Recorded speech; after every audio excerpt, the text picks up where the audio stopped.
When foreigners ask about Nigeria, yes, Nigeria's beauty is apparent. Nigeria is a beautiful place.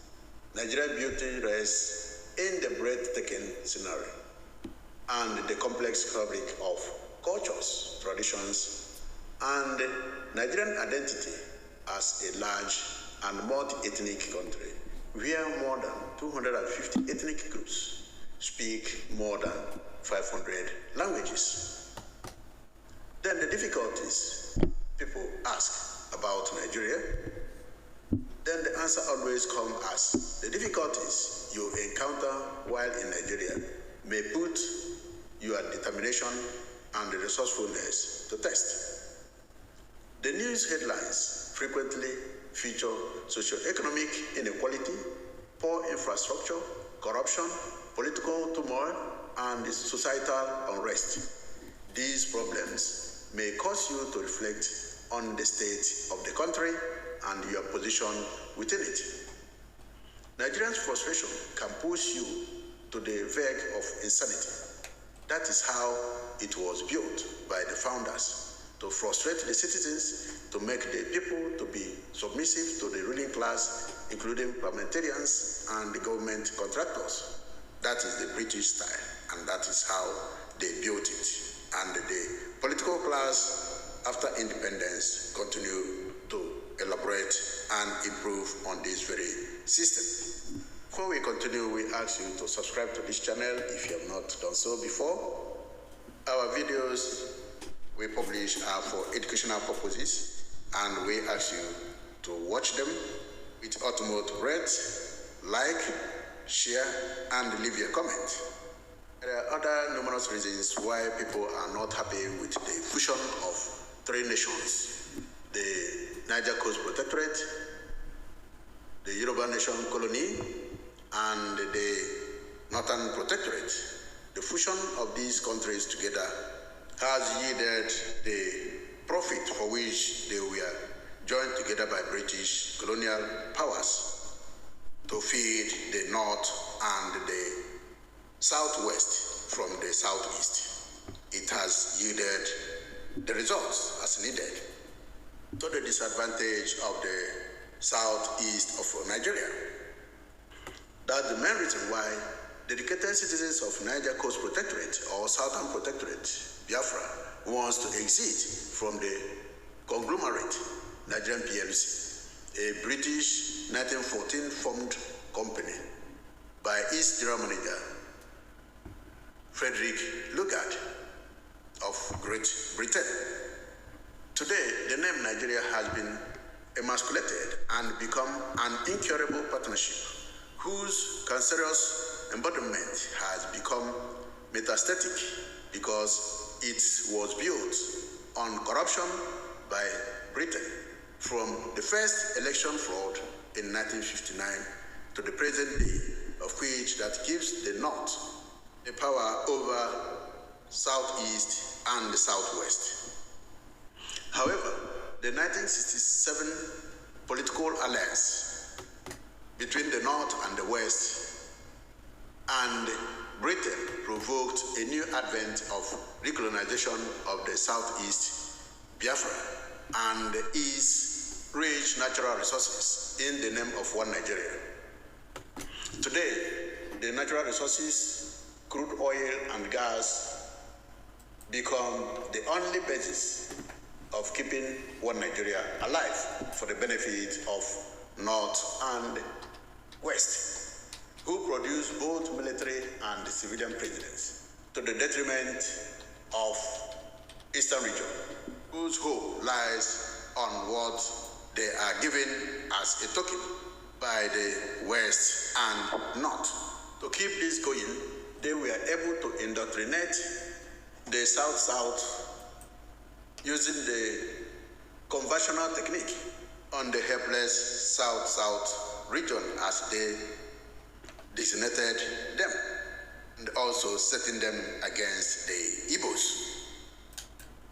Before we continue, we would like to remind those who have not subscribed to this channel to do so, and like, share, and leave a comment.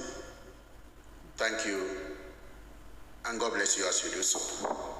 We continue.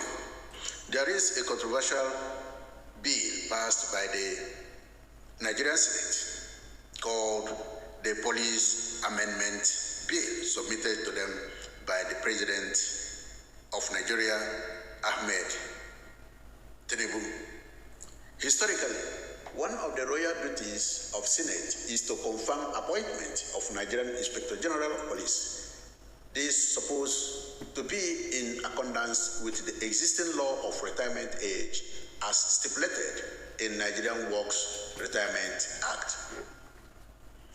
The Nigerian Constitution says, according to Act of Nigeria, establishing police employment and retirement, which needs to be respected by law. Nigerian Senate did not change the retirement age of the entire Nigerian workers from 60 to 64 as to accommodate the age of TINUBU'S Inspector General of Police.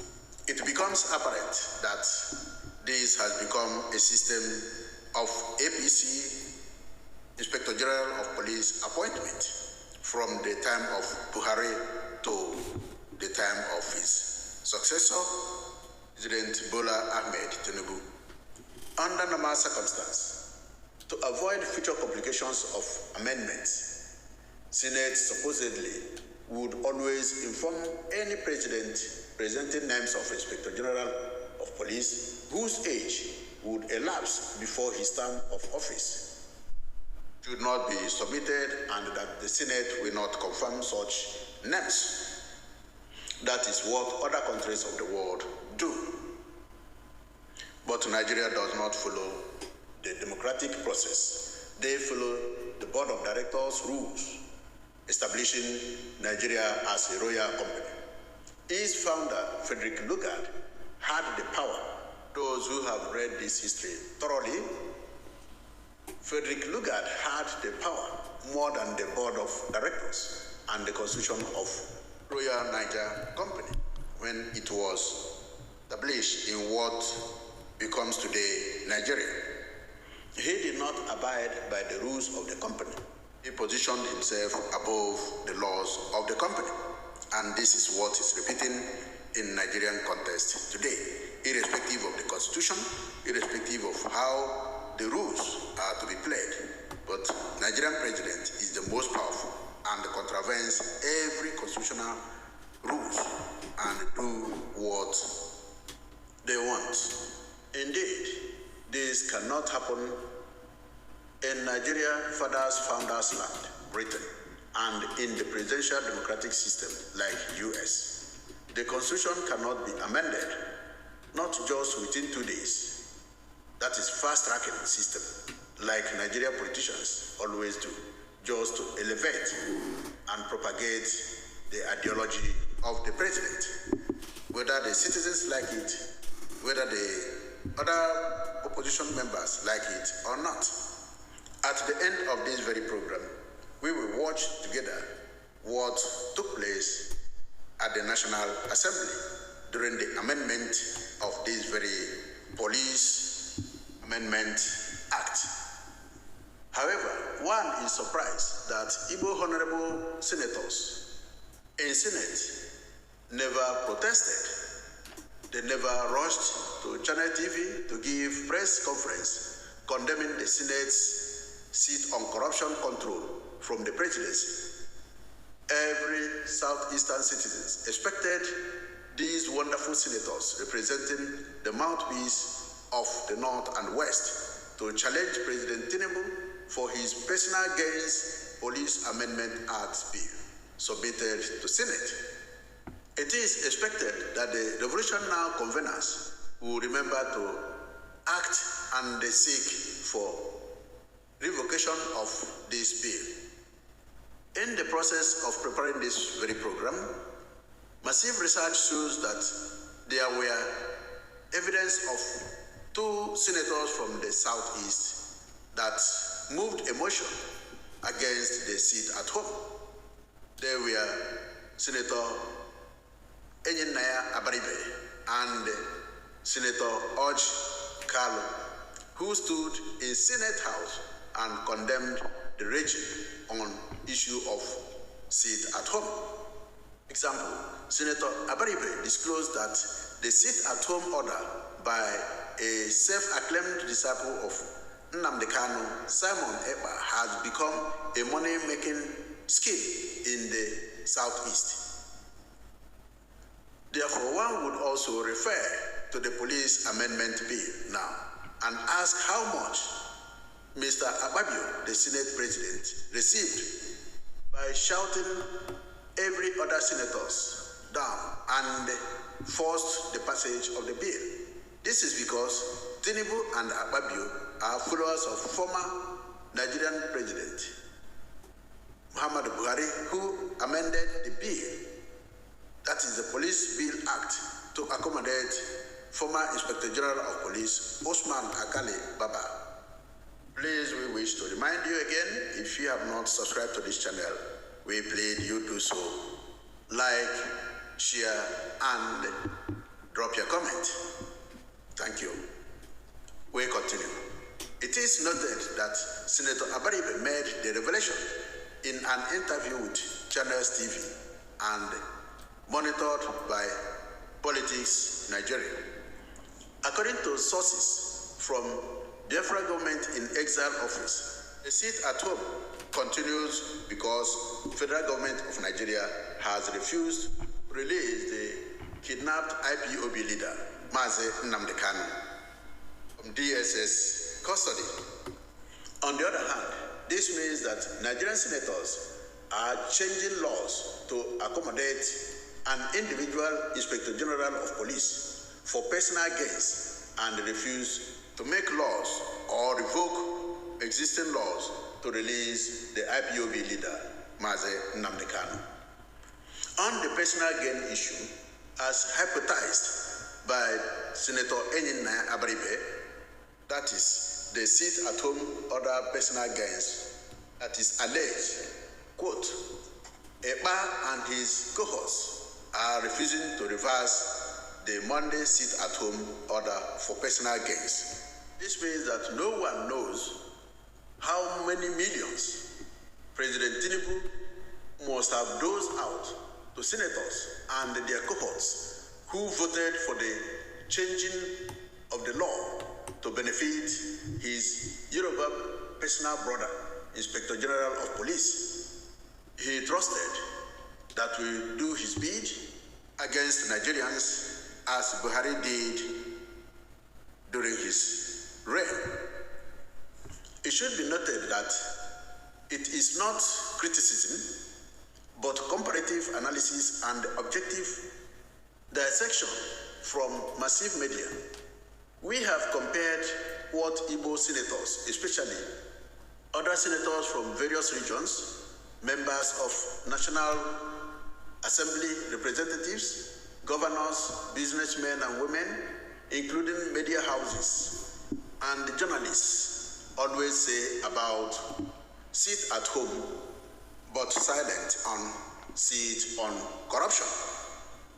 By simple analogy, it is expected that the senators will fight against Nigerian government sit on corruption. That is very, very crucial and important as they fight the sit at home in southeast of Nigeria. On the amendment of Police Act, people ask, how did this start? APC government has always done what they accuse others of doing. What they protested against others are what they are doing during their regime. This began with Muhammadu Buhari, the former president of Nigeria, when he appointed his Inspector General of Police, Osman Akale Baba, whose years of service in the Nigerian police force ended in March 2023, having attained the statutory age of 60 and 35 years in the police. Where then did it start? One recalls that Baba's predecessor, Muhammad Adamu, had opposed his retirement based on Section 7(6) of Police Act 2020, which stipulates that the person appointed to the office of Inspector General of Police shall hold office for 4 years, despite completing 35 years of service while in the office, unquote. 2 years after, the Nigerian police force may have found itself in a similar situation. The source said that the president has the executive power to give him another 4 years. Even when the Senate refuses, Buhari has such executive power to retain him. The man has done very well, and if the president likes him, why not? His tenure may be extended. That is Nigerian dictatorial laws, whereby the president can, because he loves somebody, he abrogates the rule of law. Conclusively, the paper explained that why the president, that is President Buhari, extended Baba's tenure, the source said, was because he was a successful Inspector General of Police, stressing that he has performed creditably well in the areas of welfare and improving professionalism of the police force, fighting terrorism and other associated crimes, including kidnapping for ransom. These are the areas and reasons why he decided to keep him for another 12 months, thereby mending the Police Act and also abrogating the rule of law of Nigeria. Thank you for listening. Subscribe if not done so. Like and share this video. Do not fail to leave your comment until we come to you with another edition. Thank you.